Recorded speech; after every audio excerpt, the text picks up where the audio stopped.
Dead. Dead.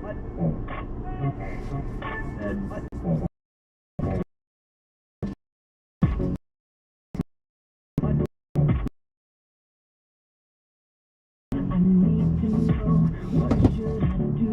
The more I pull you in, the more that you get loose. We're playing games.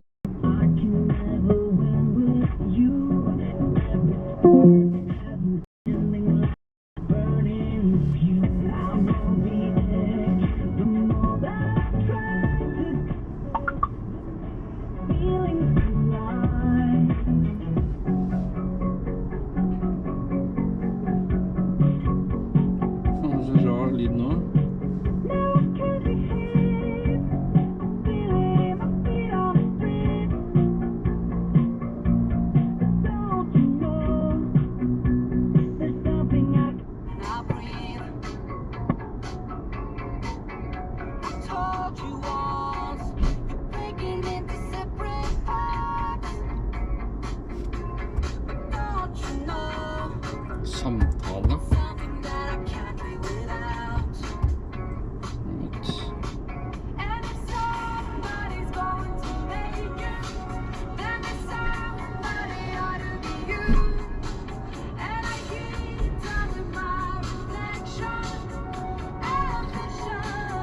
Oslo mot Gardermoen, så er det fortsatt kø før Ulven-splitten utgående til Mellomvann og Skedsmokorset, etter at et felt var sperret der tidligere.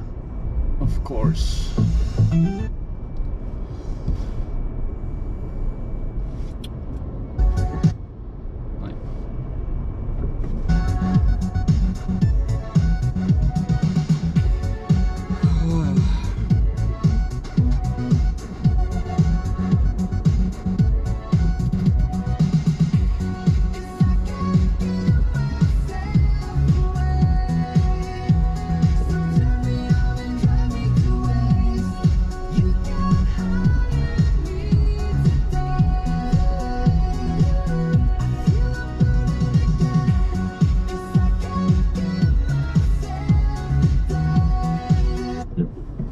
Orc Blood Ragers are usually champions of their tribe.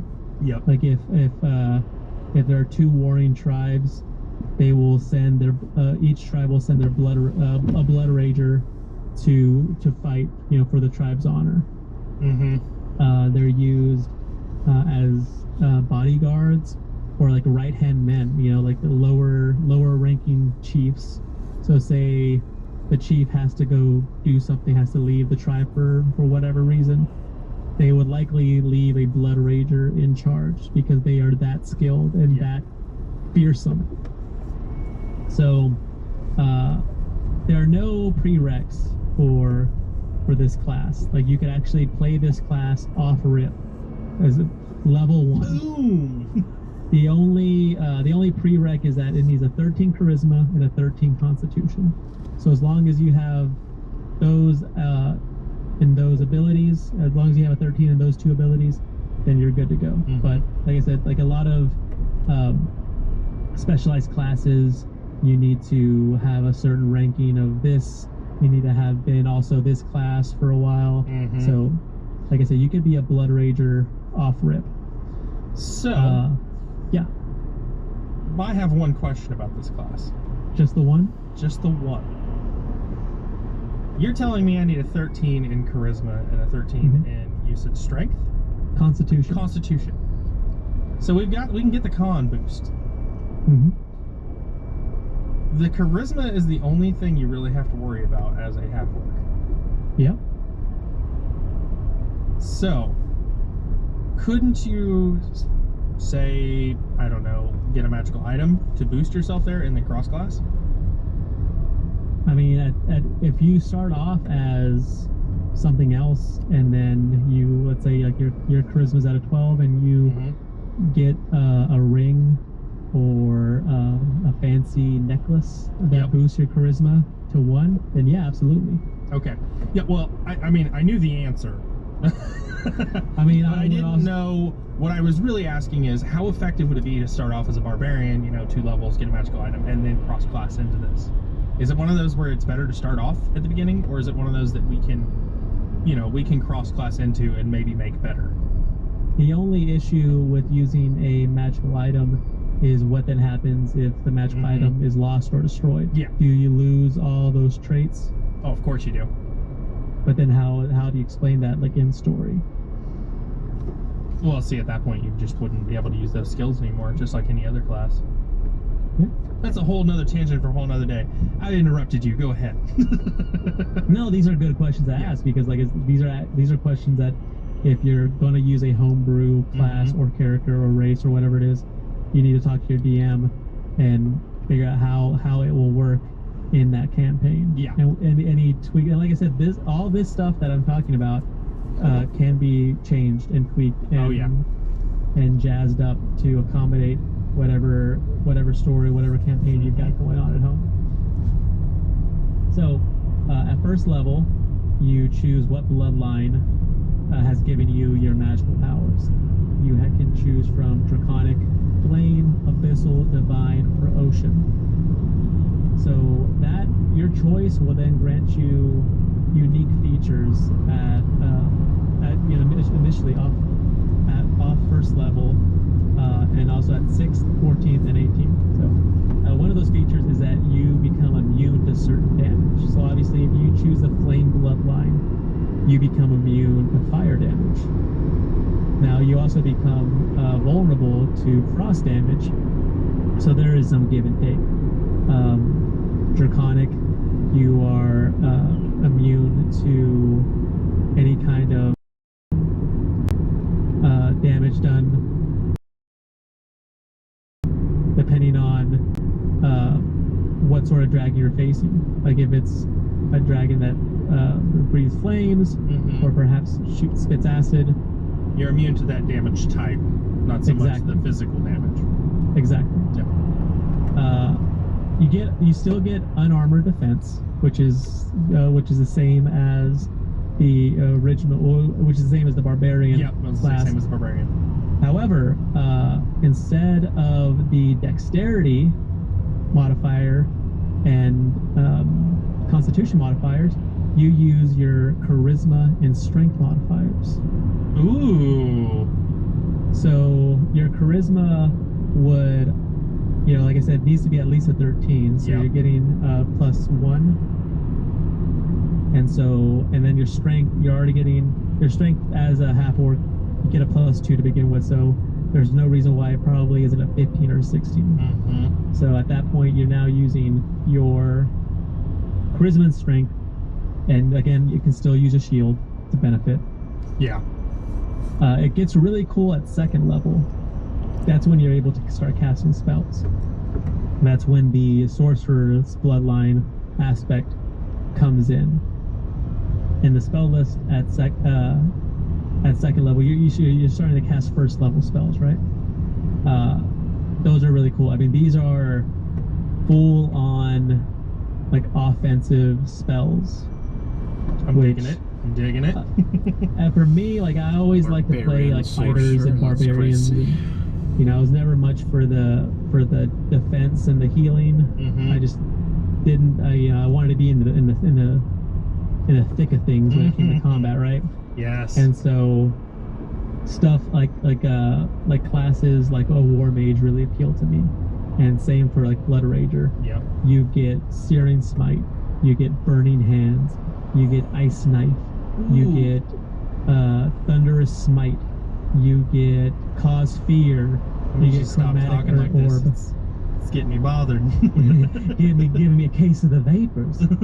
And so Blood Rager is a really cool homebrew class if you want to look into it. Like I said, that's the tip of the iceberg. You can find this. All you have to do is Google Blood Rager Dungeons and Dragons 5th edition, and you'll get a couple different options for how to incorporate it into your campaign. Like I said, it's originally a Pathfinder class that people loved and thought, like, I want to play that. And it's a really cool way to also get a half-orc character that is a spellcaster, which you don't typically see from a half-orc. No. Well, that's a lot of information to go over. Yeah, it's a lot. Yeah, I like it though. I do. I do. It is good. So, we're at the end of the show, and at the end of the show, we always have a magical item. We do? We do. So, today, I have brought you the War Drums of Grumph. The War Drums? I like, okay. War Drums. Okay, you ready for this? Right. So, my magical items are a little bit more nasty. So, this... I'm going to start calling them Miss Jackson. Miss Jackson. Or Janet, rather. So, these War Drums. Okay. When utilized, if people within 30 feet, okay, anybody within 30 feet hears these War Drums activated, they get a Constitution saving throw. Now, the Constitution saving throw is a 17. So it's already pretty gnarly. Yeah. If they fail, they are immediately sent into a rage. So it's not a bad thing. Now, the rage is similar to that of a barbarian's rage. However, instead of 10 rounds, it only lasts 5. Okay. And after the 5 rounds is over, you must take 2 points of exhaustion. Ooh. Yes. So is this... So if they are within 30 feet of them being played? Yes, if they're being played within 30 feet, okay, you get a Constitution saving throw. If you fail, so, Constitution 17.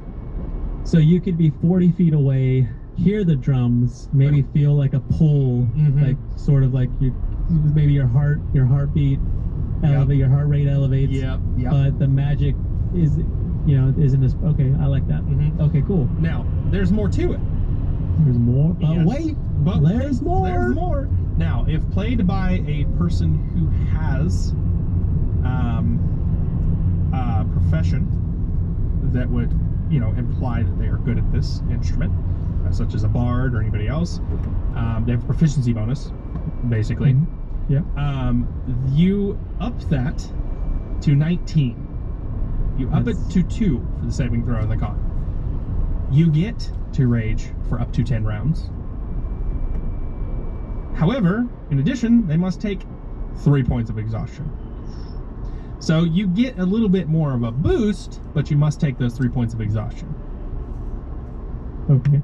So we have superpower, but we have to have that super, we have to have equal balance here. We have to have the good with Yep. the bad. So Now, so you said this rage is pretty much the same as the barbarian yes, rage. it is the same as the barbarian's rage. Okay. So it's not. Could you be able to, let's say you have a half orc who Mhm.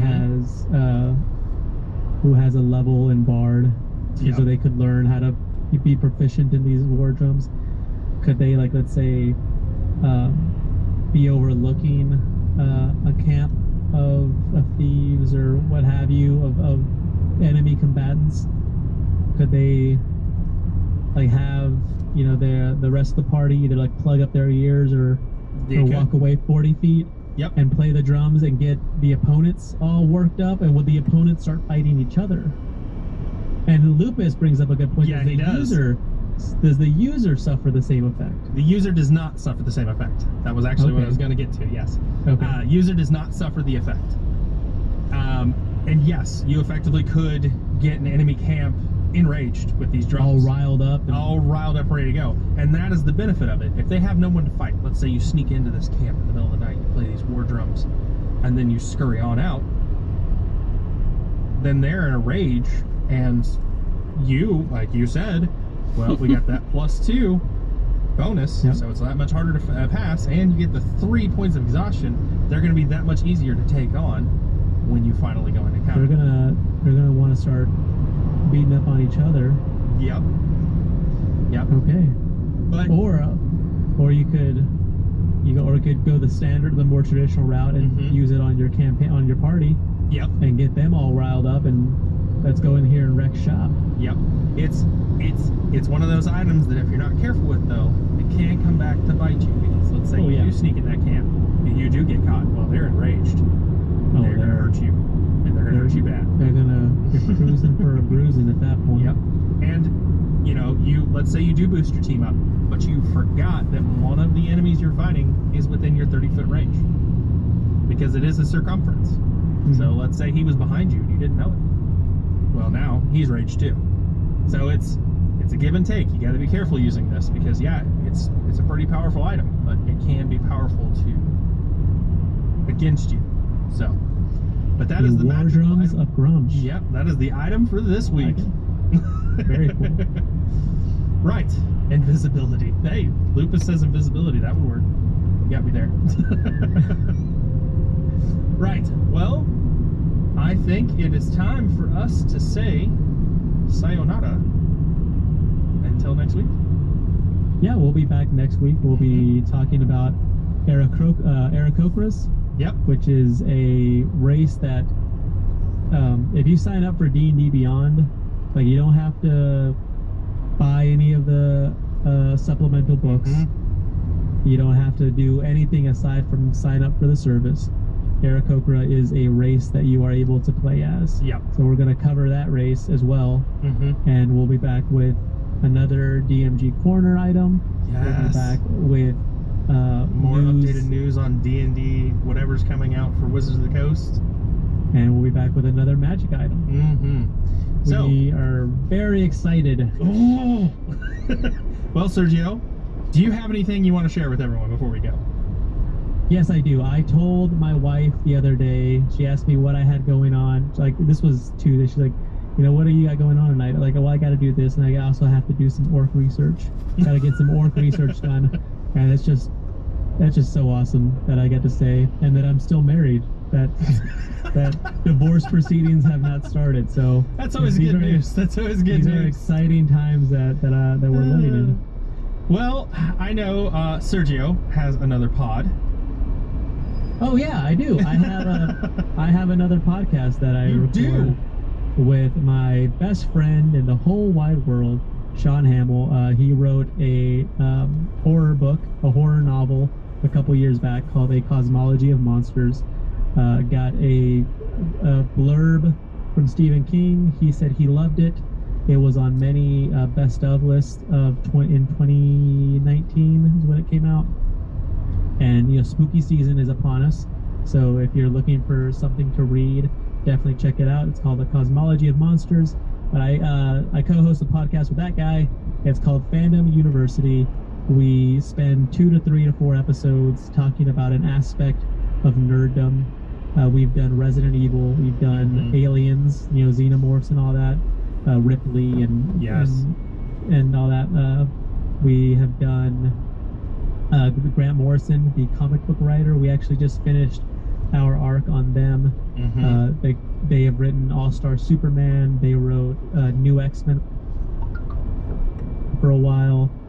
And then starting here in a couple weeks, we will be doing... what are we doing? Oh, we're doing Halloween. We're doing Michael Myers and Laurie Strode, which are some of our favorite horror movies. And I'll go ahead and announce it. This is an exclusive. This is a Dungeons and Dragons Lorecast exclusive for Fandom University. We were going to take the month of December off. Well, not technically. We're going to pre-record a Christmas gift and post that in December, but it was going to be, we're essentially going to take that month off.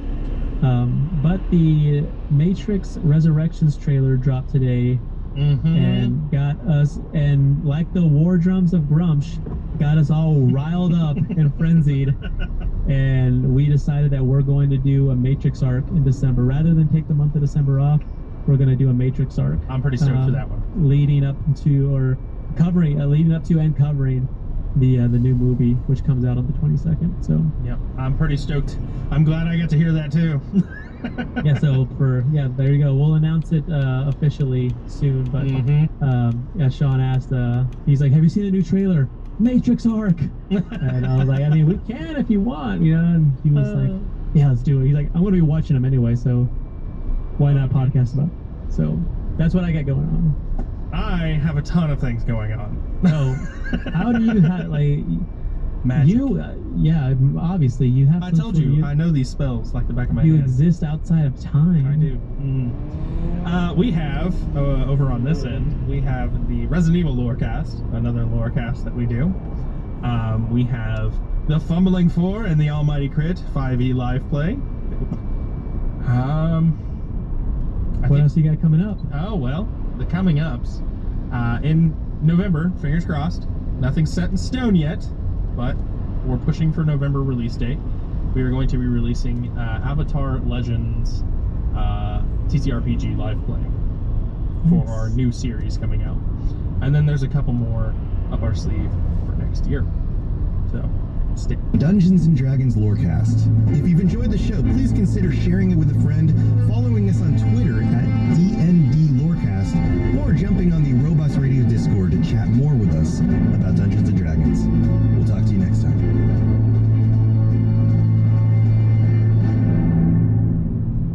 You've been listening to a Robots Radio podcast. Smart shows for interesting people.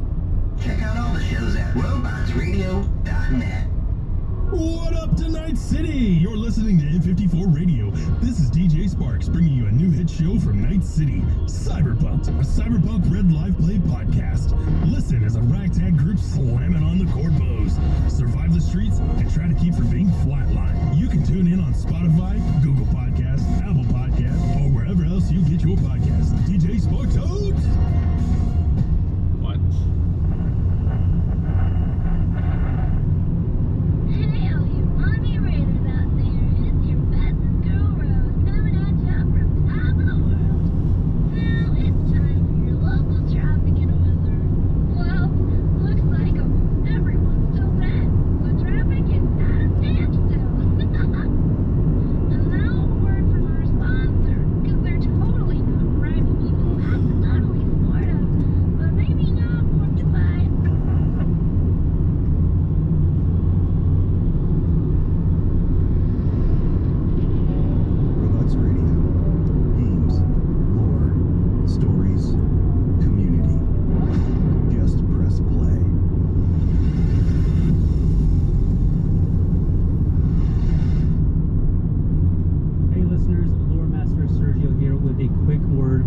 this week's sponsor. Dungeon Masters, are you ready to take your game to the next level? If so, let me introduce you to your next must-have tool, epicworldbuilder.com. So picture this.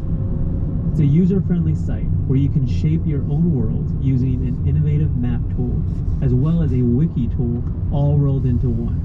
It's all about making your game mastering both smooth and your worlds of vivid and immersive.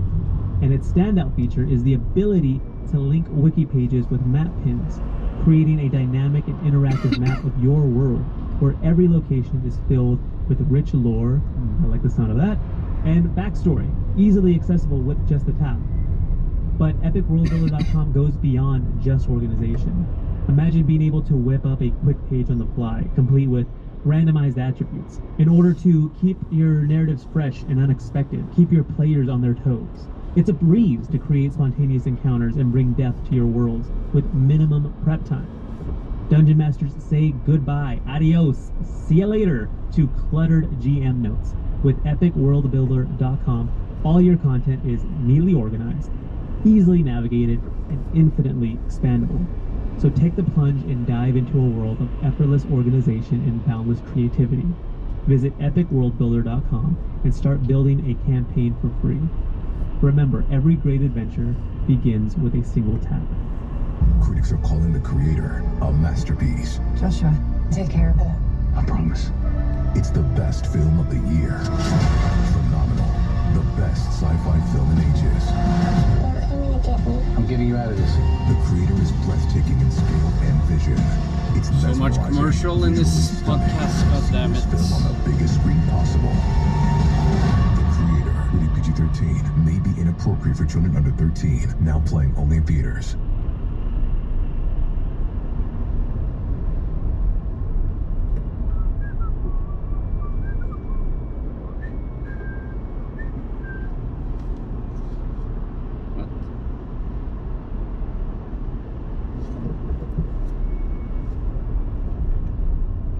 It's not gonna start.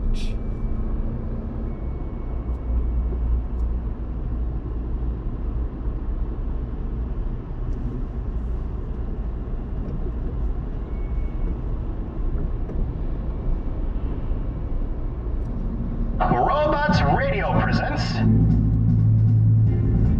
You're listening to the Dungeons & Dragons Lorecast, the best way for everyone from experienced dungeon masters to those curious about D&D to learn more about the worlds, creatures, and lore of Dungeons & Dragons.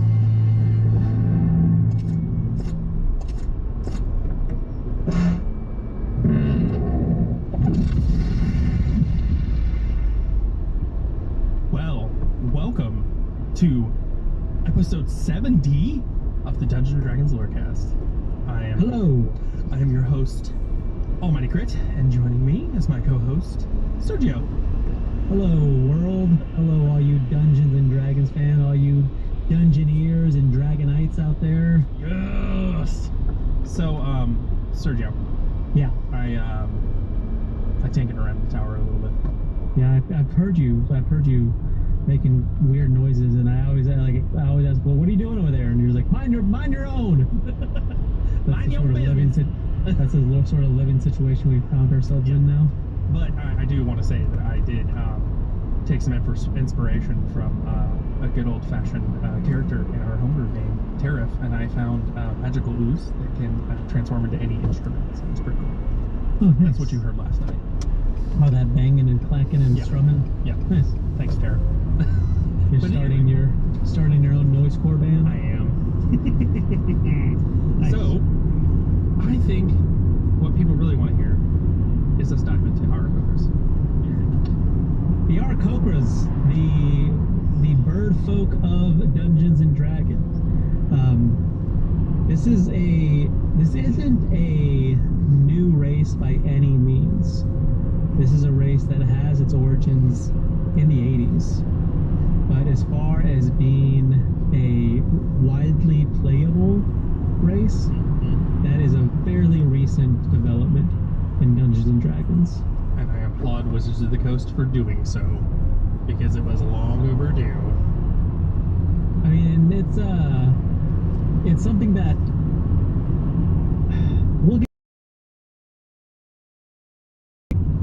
here in a little bit, but it's divisive for sure.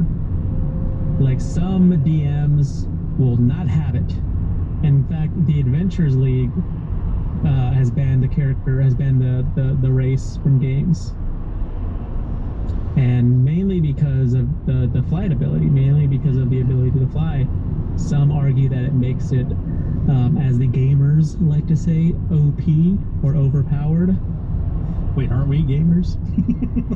I mean, as you know, but as gamers are known to say, you know, I don't want to say OP and then have someone think like I don't know what that means, and I don't want to say overpowered and be like, yeah, you could have just said OP.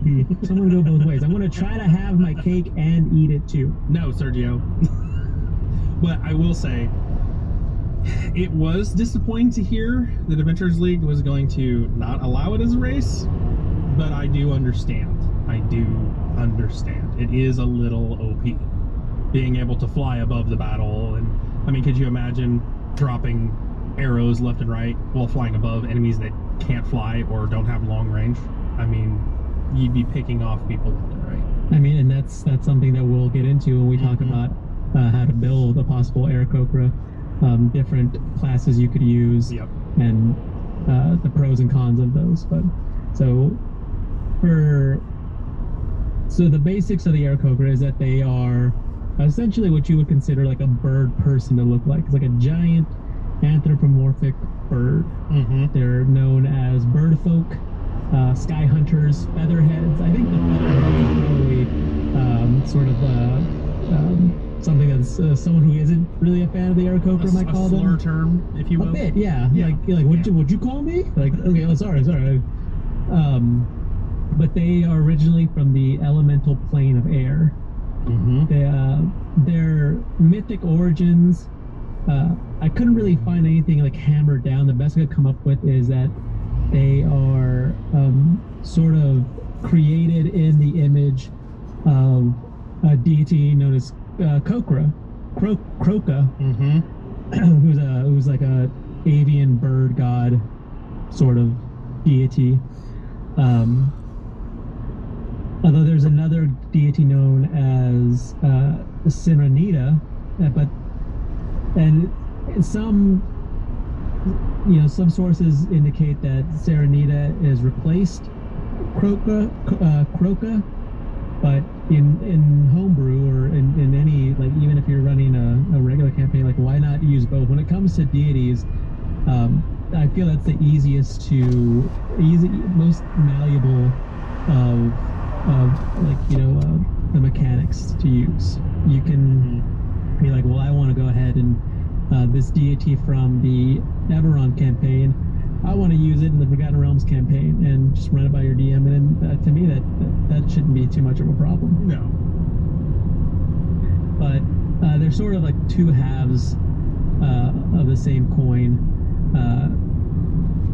Croca is more like hunter based. He's touted as the creator, and he fashioned them, the Aarakocra, sort of as evolved eagles. And he himself is an eagle with golden wings and a deep scarlet head, like plumage, like feathers, which is why he gets the name the Crimson Feather. He is directly connected to the elemental plane of air, and so obviously he's worshipped by the Aarakocra because he's considered the all-father of their race. Serenita is sort of the all-mother protector and the mate to Croca. As the myth goes, she actually raised him to godhood so that she could abide with her love with him forever. And then, of course, like, you know, with any sort of myth or legend, there's half-truths. There's truths, half-truths, there's downright lies, right? And so, it would seem strange to have, one god raise another god and then willingly have themselves replaced by that god. Yeah. But whereas Croca is more the portfolio is hunting, combat. Serenitas is more like home, arts, and so education, protection. So more like cleric than ranger, fighter. There we go. Found something interesting. Robots Radio. Games, lore, stories, community. Just press play.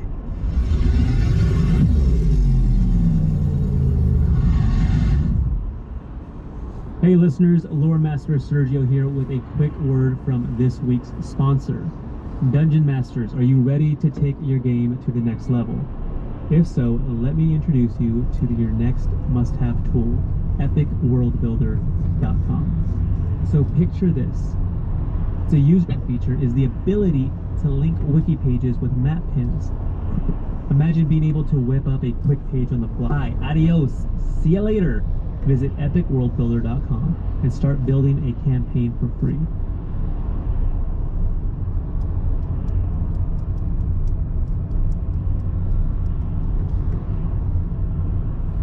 Remember, every great adventure begins with a single tap. Critics are calling The Creator a masterpiece. Joshua, take Truly stunning. See this film on the biggest Dungeons & Dragons Lorecast, the best way for everyone from experienced dungeon masters to those curious about D&D to learn more about the worlds, creatures, and lore of Dungeons & Dragons.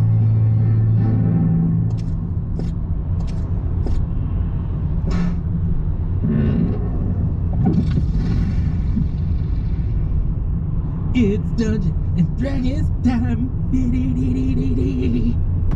Sorry, Sergio, I got into it. You're back. No, I like that. I missed you.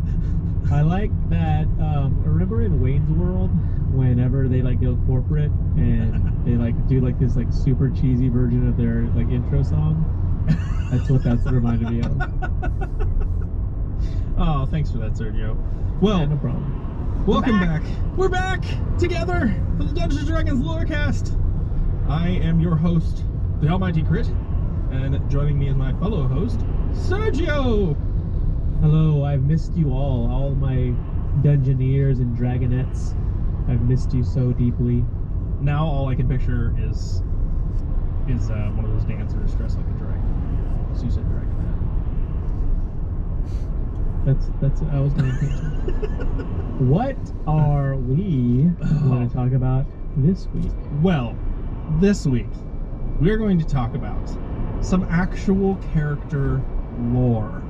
We're gonna actually, and I was excited about this because usually, like, you know, we've steered into mechanics a lot, but we're getting back into the bread and butter of the D&D Lorecast. We're gonna talk some lore. Yeah, I think we had to steer that way to get prepped for going this direction. And might I say, by the way, it's a new year. It is a new year. It is a new year, so we're going to bring a lot of new things to the Dungeons & Dragons Lorecast. New year, new us. That's how I look at it. Woo! But anyway, let's talk about ushering in our new year. Let's talk about none other than the mighty, legendary Dritz. No, we're not. No, we're not going. No, we're not talking We're about not him. talking about some guy named Dritz. We're talking about the legendary Drizzt. The Drizzt. We're talking Fine.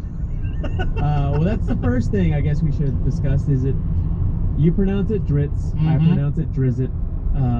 In the prep for this episode, and you know, scouring the tower for any kind of information I could find on everyone's favorite drow, I came upon an interview with his creator, R.A. Salvatore, and they asked him, like, how, like, you're the one who invented this character, you created him, how the heck do you say his name? And R.A. Salvatore says, they said, is it Dritz or is it Drizzt? And you got Camp Dritz on one side, you got Camp Drizzt on the other. Like, which one is it? He's gonna tell us. Like, is it Dritz or is it Drizzt? And R.A. Salvatore says, yes. And he pretty much says, like, you know, Yes. like, this is the kind of argument I want to have happening. I want to have like 2 kids in a high school hallway saying like, no, it's Drizzt, no, it's Drizzt, no, it's Drizzt, no, it's Drizzt, and then the third kid come up and be like, what the hell are you arguing about? Like, oh, about these books, you haven't read them? Oh, they're great. He's like, and I win either way. More people read my books. Mary in the chat says she always read it as Drizzt, like the word gist. You know, and I've heard that as well. I was always partial to Drizzt. You know, that's what I grew up on. That's what I heard. See, I grew up on the Drizzt. See?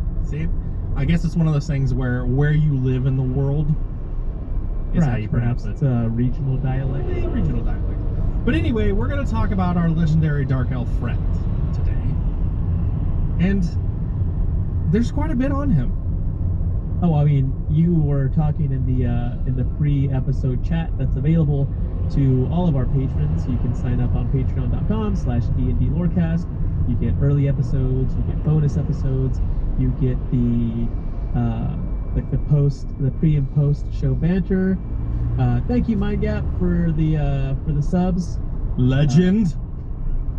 You know, you also on certain tiers have stickers, certain tiers have t-shirts, certain tiers you're able to play a D&D campaign with us. It's very cool.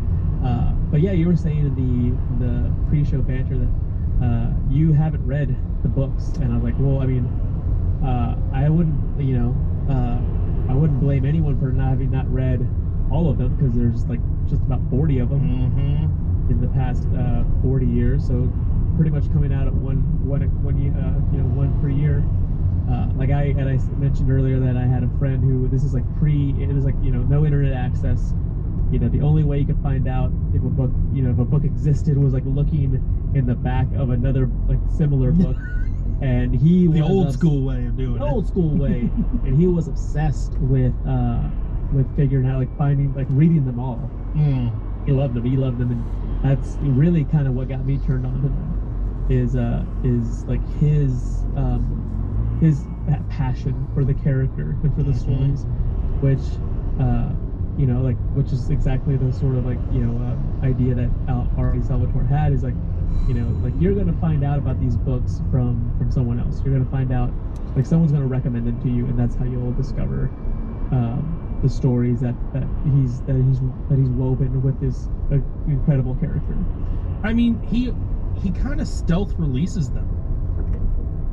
I mean, yeah, they're advertised like everything else, but it's not big and flashy like D&D, you know, Wizards of the Coast style. Like Wizards of the Coast style throws in your face every chance they get. New book. I mean, have you scrolled through your Facebook lately? I mean, it's D&D, just new book. Oh, D&D Beyond, and they're just throwing things in your face, which, you know, I appreciate, because maybe I might have missed a new release or something. But the Drizzt books, they did not do this. It's very hush-hush release. Some websites may cover it. It may be mentioned here or there, but they're, for the most part, they've always been kind of stealth released. Well, yeah, I mean, I don't know that I would say that it's a stealth release, but especially like nowadays, you know, it's very, like, there's so many different books coming out that it's very hard to like tap into that zeitgeist and have like so many people, like so many different people across like different demographics talking about one book. Yeah, you know, in the gaming scene, in the tabletop role playing gaming crowd, for sure, like a new Drizzt book coming out was, you know, not like, you know, a huge deal, because I mean, because like I said, it was like on average one a year. So, you know, if it was like every few years, I think, like, you know, like back when the Harry Potter books were coming out every 3 or 4 years, you know, that was like, you know, Barnes and Noble and Borders opening up at midnight and driving the employees crazy. But you know, not to say that, you know, this is a quantity over quality type situation, but, you know, Salvatore does churn them out on a regular basis, and so it might take a little bit of you know, pizzazz out of the release. So we've talked about the releases, and we've talked a lot about this, but let's get down to the nitty-gritty of who Drizzt is. Well, let's look at the character of Drizzt. And I'm gonna call him Drizzt the entire time. Hey, it's okay. I'll call him Drizzt, you call him Drizzt. Let's look at him as he exists in our world. Okay. So, like back in like the late '80s, Salvatore writes this book called Echoes of the Fourth Magic, and he submits it to TSR, who started the company that Gygax and everyone started to sell D&D that eventually was sold to Wizards of the Coast. And they asked him if he could set it in the Forgotten Realms campaign setting, if he could if he could retroactively make it fit into that world, because that was something that they were trying to do at that time, was sort of expand that product into not just only the game, but books and even comic books. There's like a 25 issue comic series from DC Comics of Forgotten Realms. Mm-hmm. And so they felt they really had an IP worth milking, right? And so they only had one novel set in the Forgotten Realms universe, campaign at that time, as opposed to like Dragonlance, which book upon book upon book. I felt like Forgotten Realms could be like another Dragonlance.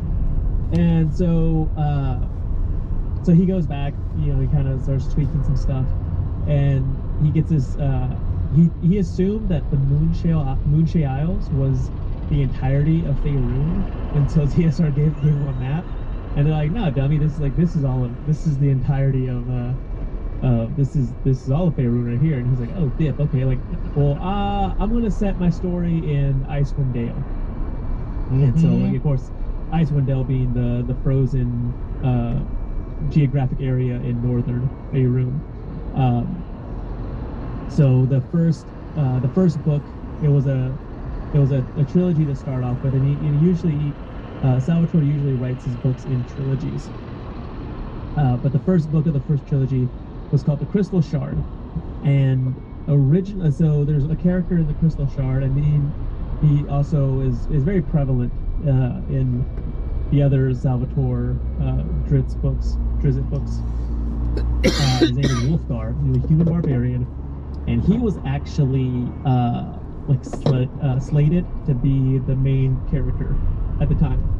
And really, Drizzt Do'Urden was kind of created spur of the moment, on the spot, because they're like, you should give Wulfgar like a cool sidekick. Like everyone, like every great hero needs a great sidekick. And so, like, if Salvatore's memory is to be believed, and he might be embellishing a little bit, like he might have had like the idea for this drow character in the back of his mind, and then use the opportunity of TSR saying, like, give us a sidekick, and he pulls it out at that moment. But he just says, like, okay, I've got this drow ranger named Drizzt Do'Urden, and that can be a sidekick. And the character was so well received and more nuanced than a human barbarian is, because it's the drow are traditionally have traditionally been evil characters, been an evil race of subterranean dark elves, and Drizzt's character like bucks all that. Drizzt's character is the antithesis to all that. Salvatore compares him sort of to, he says he's a classic romantic hero, and romantic not in the like kissy smoochy kisses Titanic, Romeo and Juliet, the Notebook sort of romance, but in the more traditional phrasing of romance, meaning like romance is just a story. It's like it's a narrative, but there's usually like exciting events or adventures. Like Tarzan is a romance in the traditional sense. that sort of idea is like that sort of usage is now like sort of falling out of flavor because when, like I say, when you think romance now you think kissy but that's why I say he's like the classic romantic hero. He compares him to Aragorn from Lord of the Rings. This sort of like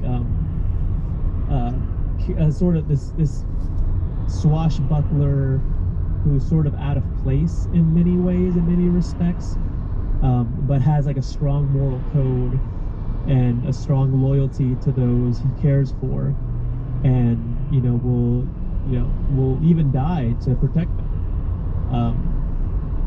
But yeah, so he's introduced in that first trilogy.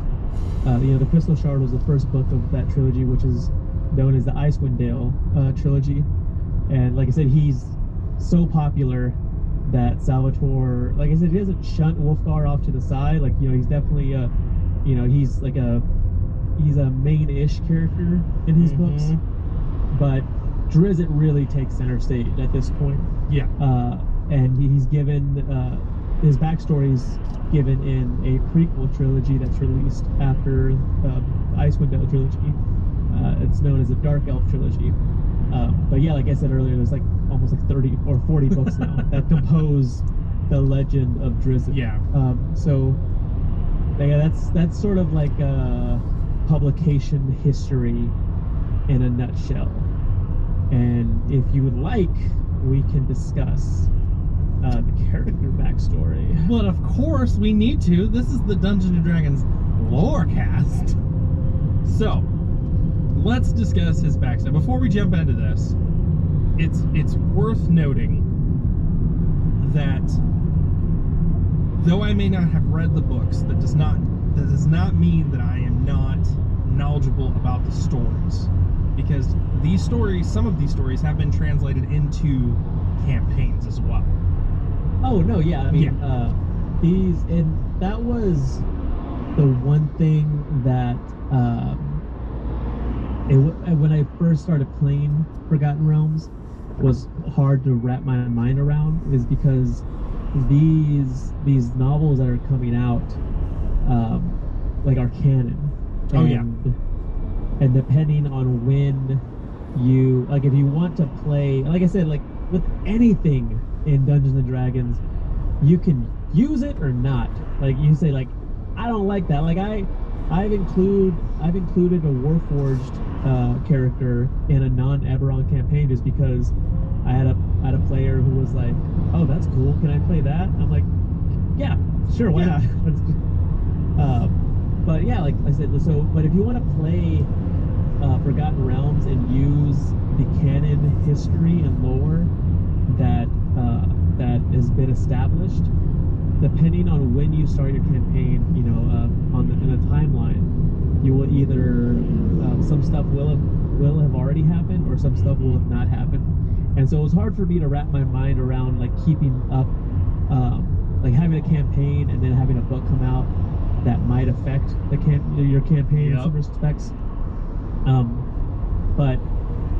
But it's so it kind of, like I said, kind of tripped me up at first, but then I kind of looked at it from a different perspective. Like that's actually really Friday. That makes you're playing in a dynamic, living world. Yeah, that where stuff is happening outside of your map grid. Mm-hmm.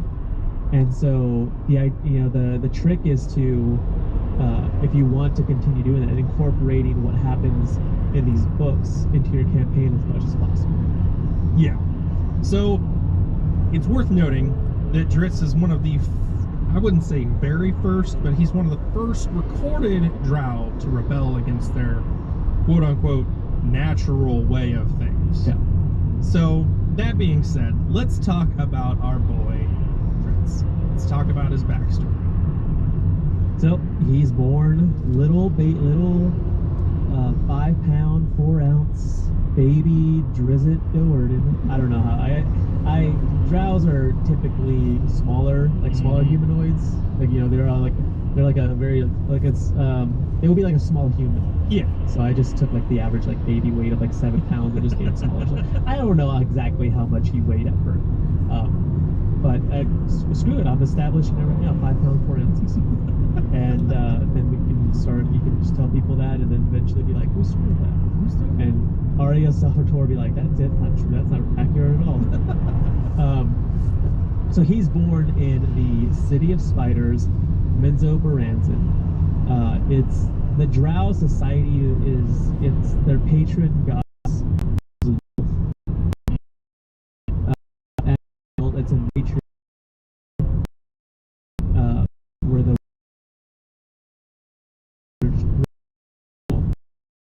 so his mother is named Matrix, and as being a Matrix society, she is the head of House Do'Urden, while his father, Zach Nathian, he is a weapons master.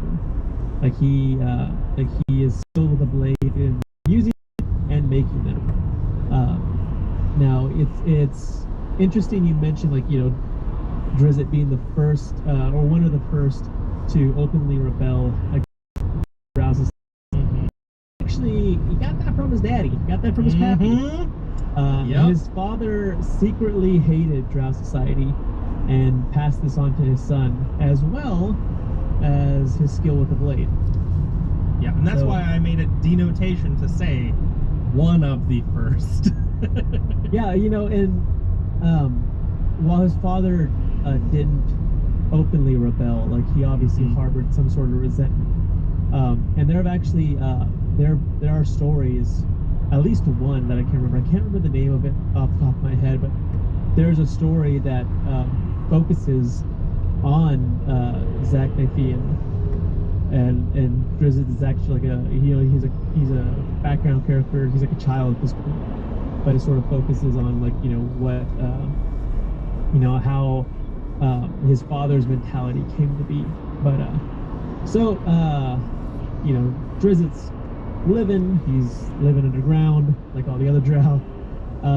So they have a raid on a group of elves on the surface. And Drizzt, you know, he's not down with it. But for some reason, he just isn't willing to instilling these elves, yeah, you know, alongside his brethren. Yeah. Has a chance.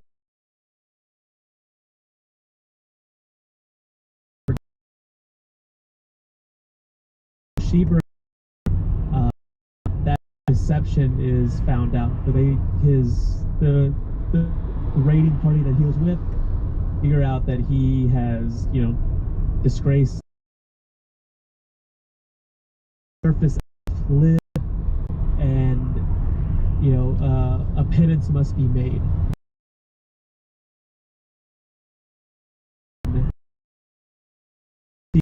Sacrifice.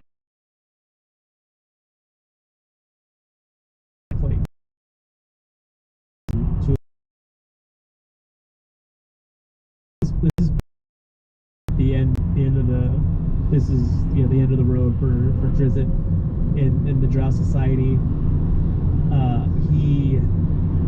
There's a, you know, it's R.A. Salvatore sort of compared it to like the old like mob wars.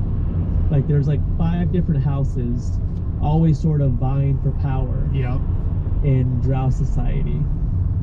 You know, there are uneasy alliances which are then broken just as, you know, easily as they were formed.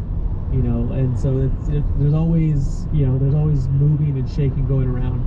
And so after one such subsequent war with another Drow house, Drizzt says, "I'm done," spits on his family name, you know, turns his back on the evil Drow ways, and, you know, escapes Menzo Baranzan, and then travels into the Underdark, and then eventually, you know, travels to the surface. So, that's a lot of info to take in. Yeah, that's that info dump you come for. That's just the beginning. So, long story short, Drizzt gets his rebellious attitude from his Daddy Dearest. Gets his sword skills from Daddy Dearest.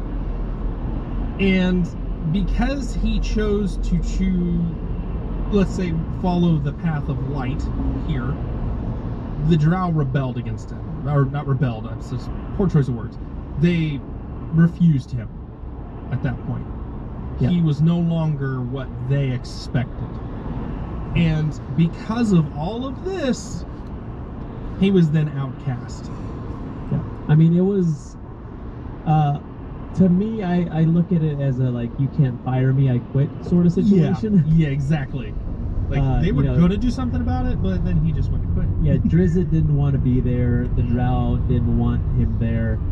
And so, you know, I don't want to say that they sort of, like, you know, brushed their hands and, you know, parted ways, because they're definitely still squabbling to this day. You know? Oh, yeah.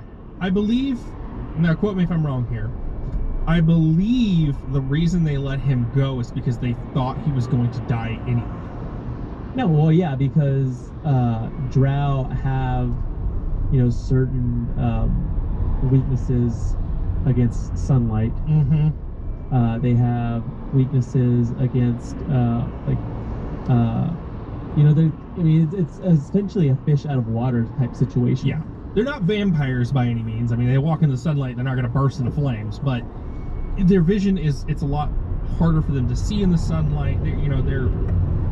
They are more apt to the darkness. So stepping into the sunlight doesn't hurt them, it just makes things difficult. Yeah, exactly. So, you know, and the other thing is the Drow view the outside world as savages, essentially. They're murderers and they're terrible, and they would immediately rather kill a Drow than ever alive. Sorry, I don't understand what that language. The Drow themselves they flat out just said, you know what, go, because they're gonna kill you anyway, so it's just gonna be less work for us. Yeah, I mean, like, yeah, pretty much, like, you know, like, we'll let, you know, in their eyes, like, the real evil, like, surface dwellers, you know, do what, you know, what surface dwellers do, which is kill us, kill our people. Mm-hmm. Anyway. So anyway, yes, continue. Yeah, so, I mean, and that, like, as far as, like, his, and, like, this is sort of like a origin, like, portion right here. Mm-hmm. But yeah, but it's also around this time that he acquires the small statuette that allows him to summon his magical Black Panther, Gwen Weavar, who, you know, travels by his side and joins in on his adventure. So, yeah, if you are new to the D&D game, or perhaps you know, have heard of, you know, this character Drizzt, you know, he is one of the I would say he's probably popular character in D&D fandom. He's definitely the most recognizable. Yeah, exactly. He is the most recognizable. He is the first one everyone thinks of. I wouldn't say the most popular. It's hard to say that because there's a lot of them out there that are popular. You know, you've got some of the deities are popular. Mimics. I mean, everybody knows what a mimic is. You know, there's a lot of Shroud, things. of course. Yeah. So there's a lot of them out there that are faves, but this is arguably the most recognizable character. When you see him, you immediately go, that's him. That's the guy. I know him. I mean, he was one of the first characters, and it also, I guess, is a testament to how popular the Forgotten Realms campaign setting is itself. Mm-hmm. I mean, it started off as Ed Greenwood's, like, personal campaign setting. It became an official campaign setting, and with Advanced Dungeons and Dragons, and now with 5th edition, it is the de facto setting for the game itself. Yeah. You know, it's sort of like the default setting Mm-hmm. for the game, and, you know, and like I said, that's because of characters like Drizzt, characters like Elminster, characters that somehow like speak to the player, speak to the reader in ways that that other characters haven't, and that other characters that have been introduced and sort of fallen by the wayside. These characters have persevered through the decades.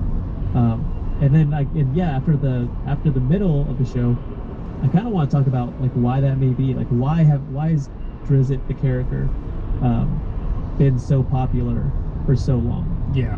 So let's talk about some of his achievements. We'll cut to our mid break, and then we will get to that. So what are some of Drizzt's achievements through life? I mean, aside from surviving, being a drow that survives on the surface, he's known by his swordplay is without parallel. Oh yeah. He's got a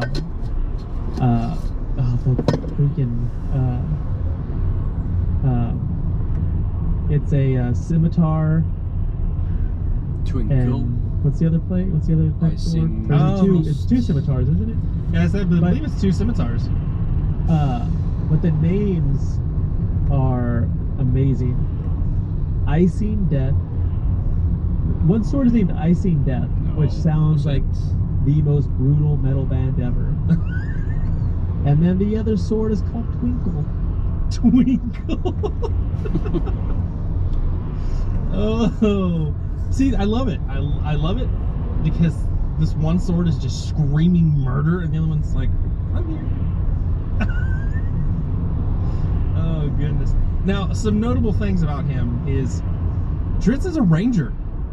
Yep, absolutely. He's a ranger. He's, I would argue that he is sort of like the perfect, like, ranger archetype. Oh, perfect. Perfect. Some of the things, there's a lot, and honestly, we may end up having to do another episode on Drizzt just to discuss his achievements alone, because there's so many to go into with him.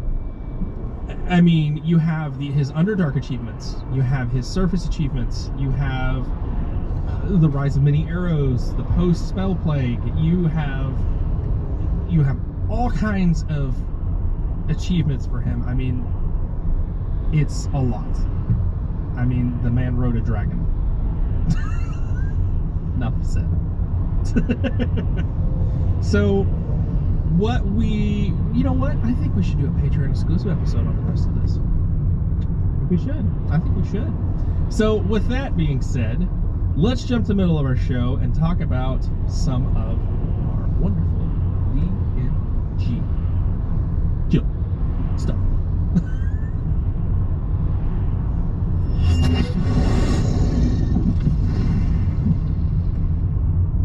What? Well, here we are in the middle of the show, Sergio. It's very middly in here. So middly. It's middly in the middly show. I don't know. I'm trying to do the turtle clip thing and it's not working. Alright. Well, while we're here, should we take a moment to thank our patrons? We should. We should thank all of our patrons. I want to start off thanking, of course, Lupus Malum, our deity patron. Lupus has been a supporter of the show since the beginning, since back when Tom and Stu were doing it, and has continued to be a supporter of the show as we've taken over the reins. And we're so so happy that he is a member of the community.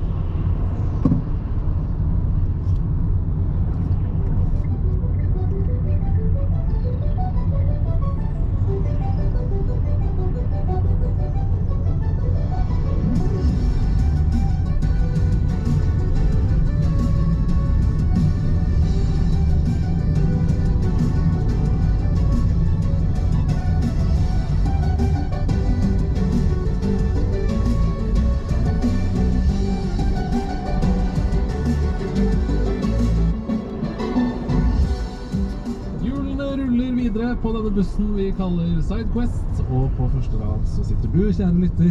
Jeg skal prøve å kjøre denne bussen til en trygg bussholdeplass, så at vi begge kan gå av og drikke sjokomelk og ha en god helg etterpå.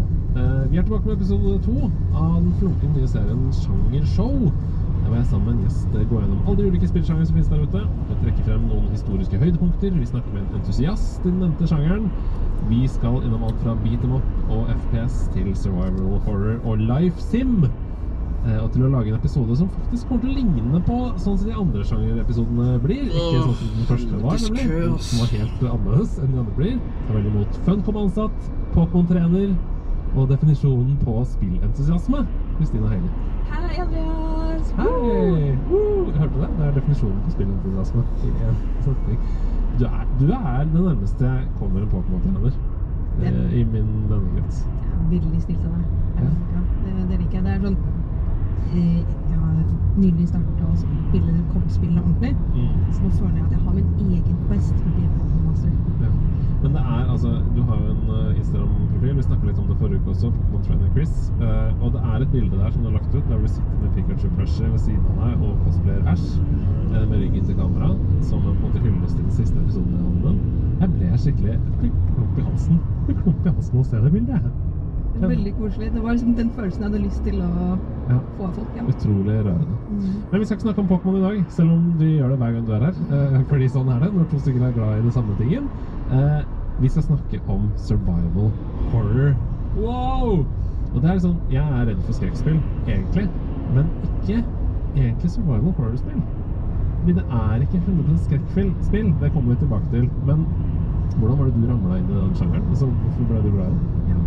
Så jeg er kanskje sånn mest kjent for å like noen søte ting, men jeg liker også veldig godt skrekkfilm og skrekkspill. Ja. Så for meg så startet det med Resident Evil på GameCube. Ja. Nintendo Norge hadde en sånn visning på Colosseum kino, hvor de viste noen av de spillene som skulle komme til GameCube, blant annet Zelda Wind Waker. Ja. Og der hadde de også Resident Evil, Resident Evil Zero. Og så spilte jeg Resident Evil, og det er litt sånn teit. Det er sånn der, du ble nesten en sandwich, Jill. Ja. Den tingen, men så er det dritskummelt. Ja. Det er sånn der, jeg synes det fortsatt er skummelt å gå i ganger med vinduer. Sånn, i spillet så hopper det sånne der, zombiehunder på deg. Så det sitter i. Og så er det jo, jeg bare synes det var så gøy. Fordi det er sånne crazy scientists som har prøvd altså, kanskje gjøre gode ting. Ja. Og så har det gått feil, og så vil de bruke det til liksom, kanskje slemme ting i stedet. Ja. Du er kanskje bare glad i følelser, enten det er den ene veien eller den andre. Altså du sier søte ting, emosjonelle ting, men også skumle ting, at det liksom, du vekker noe i deg da. Ja, vet du hva, det avverging skjer. Men jeg tror du har rett. Jeg tror du har rett i det, altså.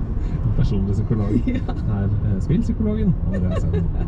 Ok, vi skal begynne med definisjonen på sjangeren, og så skal vi snakke litt om historien, og etter hvert som det skrider frem, så stopper vi med noen titler da. Og aller først, her er det liksom noen småting som er greit å ha på den ene i definisjonen av sjangeren, for det er ikke, mange har vært liksom sikkert skeptiske til det hele tatt å ta i survival horror-spill, fordi bare titelen på sjangeren gjør at du liksom rygger unna, men survival horror er i utgangspunktet en undersjanger av survival-spill, som inkluderer horror-elementer, ikke omvendt. Det er ikke først og fremst et horror-elementer der du også skal overleve. Det er jo viktig å si. Mange tenker at survival horror-spill er liksom rene skrekkspill, men i utgangspunktet er det omvendt. Du får ganske ofte puste ganske mye i survival horror-spill. Du får tid, og liksom, nå er vi i et område der hvor det er fin musikk plutselig, i loading, eller liksom save-området, hvor jeg føler meg helt trygg da. Sånn er det jo ikke i mange horror-spill, der er det liksom hele tiden. Det er på en måte to hovedtemaer i sjangeren. Det viktigste elementet handler om at du som spiller er sårbar. At du er liksom underbevæpnet, som må fokusere på puzzle-løsning og fiender, i stedet for liksom guns blazing, og kjøre på sånn Gears of War, da. Spiller liksom, eller Doom, for den saks skyld. Spillene utfordrer vanligvis spilleren til å gjøre det meste ut av lite. At du for eksempel må rasjonere med veldig lite ammunisjon. For eksempel, hvert skudd skal telle da, når du må skytte.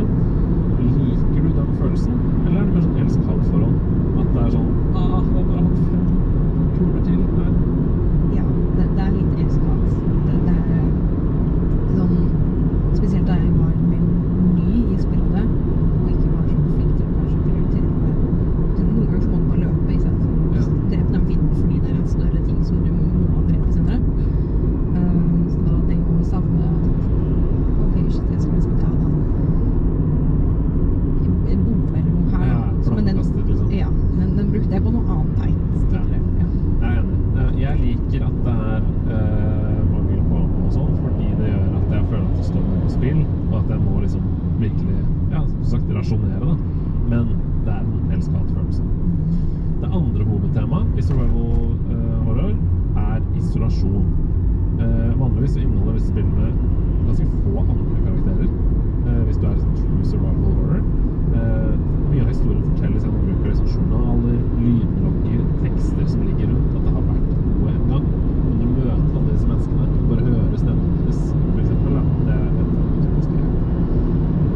Hvis du går til gameplay, så det noen av gameplay-elementene at spillene ofte har miljøer som tester hvordan du som navigatør. Og da må du selvfølgelig holde ro og vite hvor du i veldig sånn forvirrende levels, som ofte mørke, klaustrofobiske og sjukt spennende. Så at du må liksom, mens du redd da, greie å navigere da, i denne labyrintfølelsen. Hva synes du om det? Ja, jeg litt sånn, jeg ikke kjempegod til å navigere i virkeligheten heller. Så jeg veldig sånn det veldig ofte at jeg kommer til det, og så det bare, jeg vet ikke hvor jeg og så bare, ok, nå må jeg bare ha en liten pause, så jeg trykker liksom pause og ha en virkelighetspause, og så bare, ok, og så ta 5 minutter, fordi da liksom, det blir for adrenalin da, spesielt når det det der, som du snakket om tidligere, jeg tror kanskje før vi startet, det med lyden og sånn, hvis du begynner å høre at det noe følger etter deg eller noe. Ja, det det vi kommer til nå, denne lyden. Men jeg tenkte jeg bare skulle si det også at i survival horror-spill så kan jeg fort bli synes det kjipt å komme inn i et nytt område hvor jeg må navigere meg, hvor jeg må utfordre min egen frykt da, på å gå videre og sånn. Og så jeg liksom redd, men etter en stund så blir jeg bare sånn irritert. Sånn, ok, nå det ikke noe skummelt lenger, nå vil jeg bare videre herfra. Hvordan skal jeg komme meg ut av den mazen her, liksom? Og det litt deilig, når man kommer over den knarka. Så kommer man seg videre, og så man livredd igjen, for det nytt område. Men jo, denne lyden, survival horror-spill, helt avhengig av bra lyddesign for å fungere. Fordi det mange karakterer, som vi snakket om i sted, så liksom lyden en egen character, på en måte da. Man sier gjerne at for eksempel i Ringenes Herre-filmer så Hobbitun en egen character, for eksempel. Sånn opplever jeg at det i survival horror-spill. Lyden har nesten replikker, på en måte. Lyden brukes utenfor skjermen, på andre sider av vegger, bak deg, for eksempel, for å varsle deg om fare. Altså det liksom en aktiv tilbakemelding for å hjelpe deg, som et gameplay-grep, men det virker ofte motsatt. Fordi du som spiller blir gjerne fylt med angst, du blir fylt med usikkerhet, du blir fylt med redsel, som i mitt tilfelle for at jeg beiner av gårde, eller fryser til der hvor jeg står. Så det hjelper meg ingenting. Det bare trigger meg på en måte. Skjønner du hva jeg tenker da? Hva gjør du i en sånn situasjon? Hvis du hører sånn, så kommer det nærmere og nærmere. Ja, det sånn der, liksom, selv meg helt stille, prøver å identifisere hvor det faktisk kommer fra. Lytte, liksom. Og så det gjerne sånn der, gå på en vanskelig måte, da, sånn at jeg alltid ser mot der det kommer fra, og så prøver å bevege meg vekk fra det. For jeg føler liksom litt tryggere hvis jeg ser mot det. Fy søren, du tøff. Jeg må ha ryggen til. Det synes jeg skummelt. Ja, ikke sant, for da vet du ikke hva. Ja, du lur. Du mye lurere enn meg. Jeg tror i en overlevelsessituasjon, så alt som hører på, gå til Kristine, ikke gå til meg. Hun har kontroll og ser på ting som skummelt, eller gå vekk fra det med ryggen til. Da får du få kniv i ryggen, selvfølgelig. Så. Nei, men ok, jeg enig. De siste 2 gameplay-elementene som jeg vil ta med i definisjonen, det hvordan fiender dukker opp. Fordi det på en måte sånn staple i survival horror, at de dukker opp uventet eller plutselig. Levels kan være designet med liksom skripta sekvenser, der hvor fienden for eksempel faller ned fra taket plutselig, og begynner å krabbe mot deg og sånn. Eller knuse gjennom vinduer, det har vi sett i Resident Evil flere ganger. Eller hvor de plutselig bare står rundt et hjørne, og ikke gjør det nå, de bare står der. Sånn som i Silent Hill 2 Pyramid Head, for eksempel. Du går i en gang, og så det et gitter, så ser du noe baki der som nærmere og nærmere fordi du går nærmere. Og når du kommer helt inntil, så ser du at det en sjuk skapning som ikke gjør deg noen ting, og står der. Det liksom en staple i survival horror. Hva liker du best? Altså, hvis du må velge mellom at noe bare der når du går rundt et hjørne, eller at det faller ned på taket og knuser et vindu. Ok, så det at de plutselig faller ned eller kommer inn, jo sånn hjerteinfarkt-oppskrift. Ja. Men det liksom når de plutselig står der, så det sånn, du vet liksom ikke kommer jeg til å trigge de? Kommer de til å bare stå der? Fordi hvis du må snike deg forbi, og det liksom trampe og sånt der, det ganske, det bedre da å ha noe som du kan sprinte fra da, som liksom allerede i action. Ja, for det liksom lettere å forholde seg til. Ja. Den sint på meg. Ja. Ok, da har jeg 2 valg. Fight or flight. Ja. måte. Ja. Men en sånn ting som ikke gjør noe. Det er bare sånn, hva vil du? Hvem er du? Ja. Ja, det er ubehagelig. Det er den usikkerheten og det der, ja, den skrekksmerten på en måte er mer da. Fordi du får mer adrenalin når du løper fra ting, så klarer du liksom å komme ut av det. Ja. Jeg tror jeg liker Silent Hill-oppskriften bedre. Altså, vi kommer tilbake til det, men sånn psykologisk horror er bedre for meg da. Men ok, nå skal vi i gang med historien. Da er det sånn at vi nevner noen titler underveis, som jeg sa, som vi går på i dybden på. Vi begynner med begynnelsen. Begynnelsen har jeg definert som 1981 til 1996. Det er 15 år med begynnelse, men vi tar det igjen på en måte kladd. Opprinnelsen til survival horror, det var vanskelig å si, survival horror kan spores tilbake til ganske sånn tidlig skrekkfiksjon. Bøkene til H.P. Lovecraft. Altså reiser gjennom dypet for eksempel, eller i anførselstegn, hva er det som befinner seg der ute, og så videre. Du ser ganske tydelig trekk fra H.P. Lovecraft sine Great Old Ones. Hvis du googler det, så skjønner du hva jeg mener. Og bosskamper i mange survival horror-spill. Der har man inspirert seg av det. Spill som Bloodborne og Dark Souls og sånn, også tydelig nikk til H.P. Lovecraft. Det som er fint med survival horror, det er at sjangeren i større grad enn andre spillsjangere blander vestlige og asiatiske, og da hovedsakelig japanske egentlig, tradisjoner i spillene sine. De kan benytte seg av grep i den vestlige tilnærmingen til horror, altså handlingsorientert horror med mer action, og så blir du redd for det du faktisk ser. Det er veldig vestlig, amerikansk liksom. Den japanske tilnærmingen er mer sånn psykologisk skrekk. Du blir redd for det du ikke ser. Bildene du lager i ditt eget hode er verre enn virkeligheten. Sånn som for eksempel Blair Witch da, 1. Det er typisk japansk horror, egentlig. Hvor er du på skalaen der? Hva liker du best? Godt spørsmål. En kombinasjon er jo ofte bra da, kanskje. Ja, definitivt kombinasjon, men hvis jeg måtte velge, så tror jeg kanskje det man ser, fordi jeg synes det er liksom kult med et sånn skummelt monsterdesign da. Jeg synes det er liksom gøy. Ja, det tar det. Og du jobber jo med spill også, så fra en sånn spilldesigner-perspektiv så er det åpenbart, man blir jo sånn wow når man ser ting. Det skjønner jeg. Jeg synes definitivt det er skumlere med ting jeg ikke ser, men jeg tror jeg foretrekker det også. Jeg vet ikke, den atmosfæriske greia, tåke og sånn, jeg er glad i det. De nærmeste strides åpenbart om hvor I'm turning off the stream now, going into the shop, so I will see you later. Most likely going to stream something while I'm playing. Kan du noe japansk? Jeg er ganske dårlig. Ja. Det første er altså AX2 Uchu Yuzozen Nostromo fra 1981, som er et survival horror-spill for Commodore PET, altså PET. Det var veldig tydelig inspirert av et stealth-spill som het på engelsk Shoplifting Boy. Dårlig oversettelse sikkert. Og sci-fi-skrekkfilmen Alien fra 1979, som jo lagde ringer i vannet når den kom liksom. Det var jo en sjokkerende opplevelse for mange. I AX2 så forsøker du som spiller å rømme fra et romskip uten å bli sett av en usynlig alien. Den prøver å fange deg. Den blir bare synlig når den uventet dukker opp rett foran spilleren. Du har også veldig begrensede ressurser i spillet, og så er du nødt til å samle visse gjenstander for å greie å unnslippe skipet, mens denne alienen som du ikke ser er et eller annet sted. Hvis du ikke får til det, så klarer du på rømmen, og da har du til slutt ikke noe annet valg, og da blir tatt av romvesenet. Det høres ut som survival horror. Gjør det. 1981. Commodore PET, altså det kan ikke ha vært noe bra grafikk eller noe. Det har sett ut som... Det var bare masse piksler liksom. Ja. Den beskrivelsen jeg beskriver er veldig